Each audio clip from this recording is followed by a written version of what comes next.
kas tead, kui armas on mu vasikas? Ja et meie elame ka siin. Ja mina olen Eesti suurim. Ei nad tea ja sellepärast just Tule meile külla.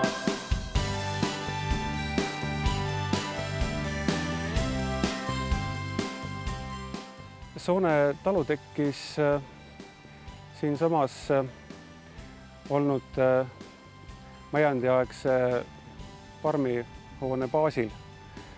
Et võtsime 92. aasta lõpus selle rendile. Saime rendile ka 50 tiinet mullikat ja nii see algus oligi. Juhuse tahtel sattusin ma õppima veterinaariat, mis omakorda viis ka selle mõtteni, kui see võimalus tekkis, et siis eraettevõtluses just karjapidamisega jätkata. See oli kuidagi nagu loogiline asjade käik, et karja on praegu 160 lüpsvat lehma ja teist sama palju siis ka noorkarja. Alguses oli muidugi nagu väga vahva ja hea tunne, et nüüd on oma ettevõtte ja omad toimetused, aga kui karjatõuaretuse inimesed tulid karja vaatama, siis nad ütlesid, et 2 looma võid jätta, ülejäänud tuleb välja vahetada. Et siis ei läinud palju aega, mis ostsime Eestist mitmelt poolt nagu loomi, kust saime paremat tõumaterjali ja 97. aastal käisime ka Hollandist ostmas. Aga siis selline pidev, ütleme, pullide valik on olnud nii hea, siis, mille peale just parasjagu rahakott hakkab, et neid oleme siis püüdnud kasutada.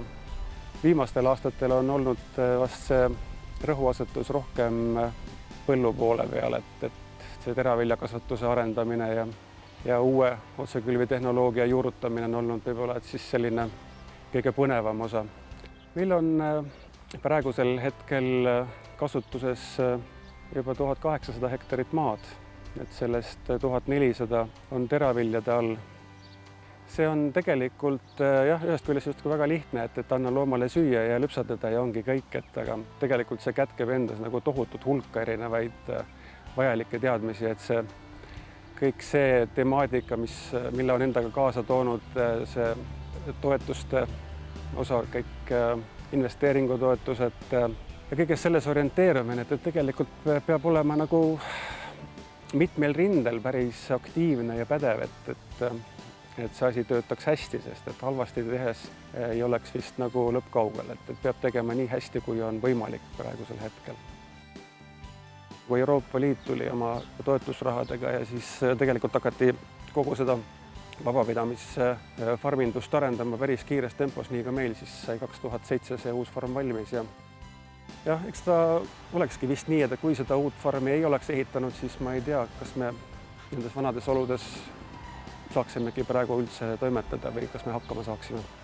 See töö toimub nagu 24/7 kogu aeg, et sellest on raske on võib-olla see, et ei oska ennast sellest välja lülitada. Et ma olen nagu tööl sisuliselt kogu aeg, et ma puhkan ühte tööd tehes teisest enam-vähem mingi kukub välja.